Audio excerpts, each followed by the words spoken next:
Assalamualaikum warahmatullahi wabarakatuh. Sebelumnya, perkenalkan nama saya Gayu Priyohutomo. Di sini saya sebagai asisten praktikum perancangan teknik industri 2. Di sini saya akan menjelaskan bagaimana cara melakukan forecasting atau peramalan menggunakan aplikasi POMQM. Oke, langsung saja sesuai yang ada di modul. Di sini ada contoh kasus, yaitu kasus yang pertama.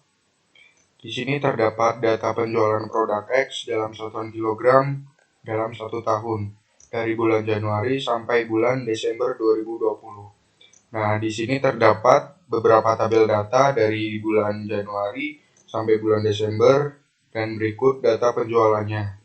Nah, pada kasus ini kita diminta untuk melakukan peramalan permintaan pada bulan Januari 2021 menggunakan metode moving average dengan M sama dengan 2, kemudian exponential smoothing, dan naive method.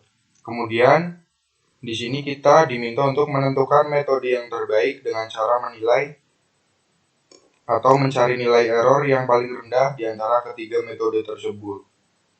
Oke, langsung saja langkah yang pertama.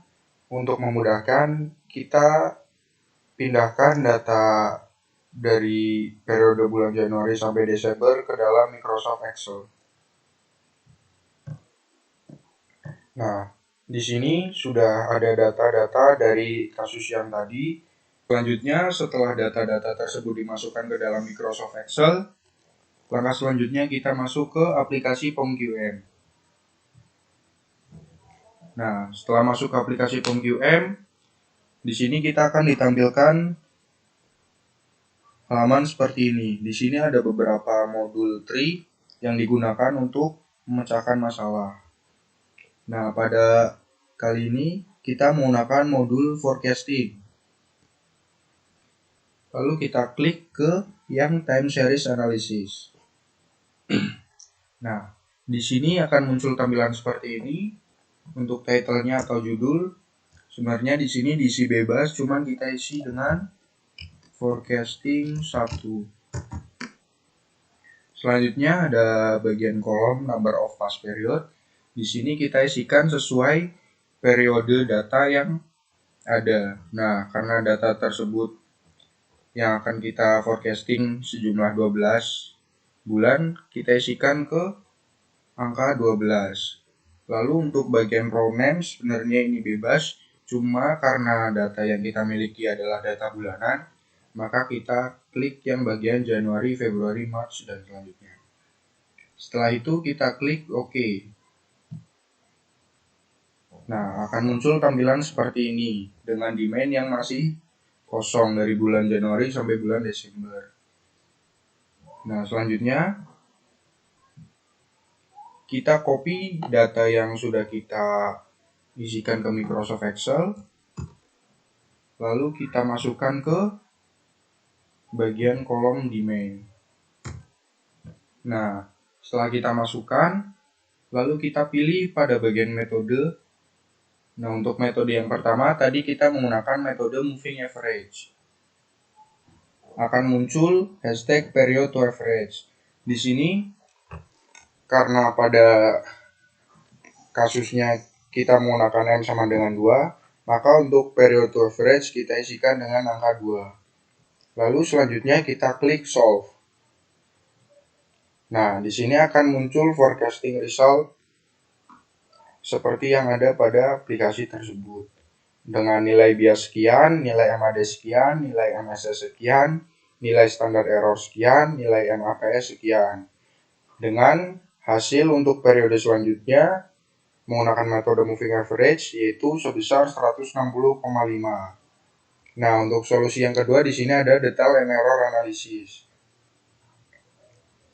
Di sini kita dapat melihat forecasting untuk bulan Maret, April, dan selanjutnya terdapat nilai error yang didapat dari demand dikurangi dengan forecasting. Nah, di sini juga ada nilai error mutlak, error kuadrat, dan persen error.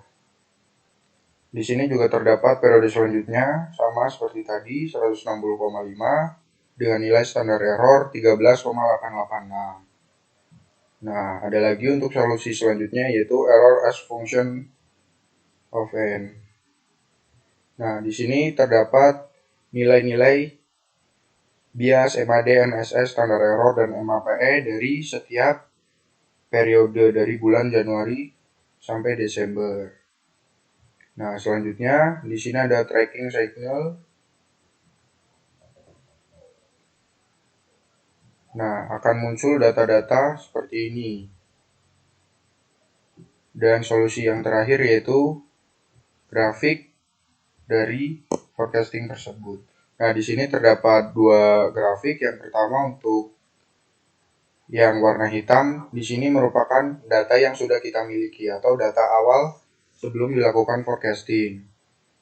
Nah, yang untuk garis biru, warna biru, ini merupakan data forecasting untuk periode selanjutnya. Nah, karena pada grafik ini memiliki peningkatan atau kenaikan, maka data tersebut masuk ke dalam data trend. Nah, selanjutnya untuk lanjut ke metode selanjutnya, kita klik pada bagian edit data. Nah, di sini kita rubah ke metode selanjutnya, yaitu ke exponential smoothing. Nah, di sini ada kolom alpha for smoothing, di mana pada alpha ini kita gunakan dari angka 0 sampai dengan 1. Nah, lalu kita isi angka 0 saja, karena jika kita isi dengan angka 0, maka otomatis aplikasi ini akan menentukan berapa alfa yang tepat untuk forecasting pada data tersebut menggunakan metode exponential smoothing. Lalu, sama seperti tadi, kita klik solve.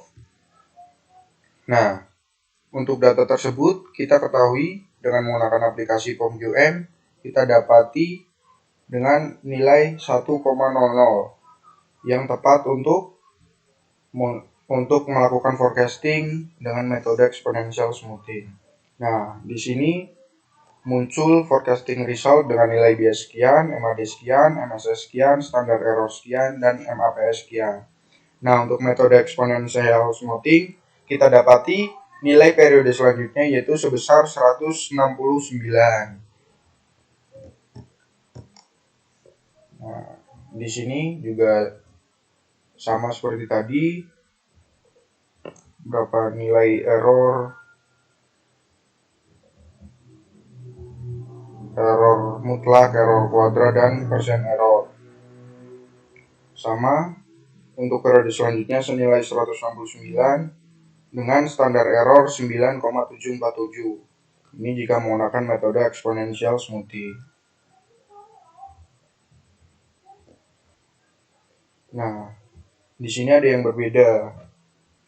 Kalau tadi menggunakan metode moving average, untuk data forecastingnya itu kan data trend, memiliki peningkatan.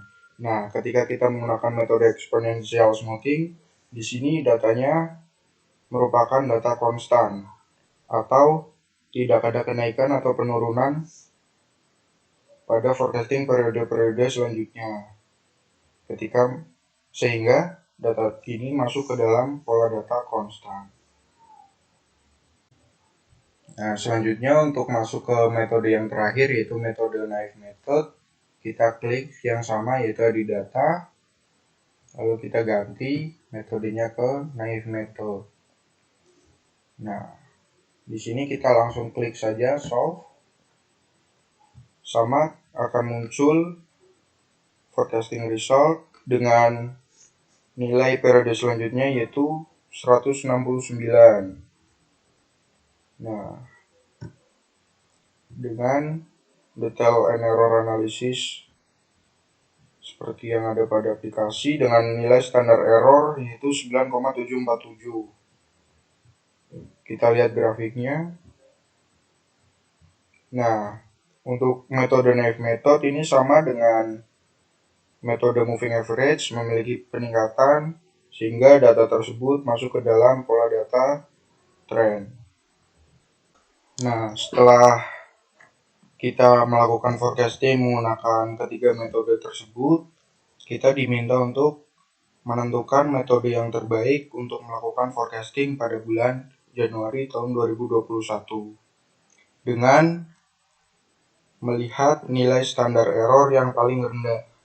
Nah, di sini sudah didapati untuk metode moving average, nilai standar errornya yaitu 13,886, untuk metode exponential smoothing senilai 9,747, dan metode naive method sama seperti exponential smoothing yaitu 9,747. Jadi di sini kita dapat menentukan metode yang terbaik dengan melihat nilai standar error yang paling rendah untuk menentukan forecasting pada bulan Januari tahun 2021 yaitu menggunakan metode exponential smoothing ataupun dengan metode naive method karena nilai standar errornya yang paling rendah yaitu senilai 9,747. Nah, mungkin cukup dari saya sekian, banyak kurangnya mohon maaf. Wassalamualaikum warahmatullahi wabarakatuh.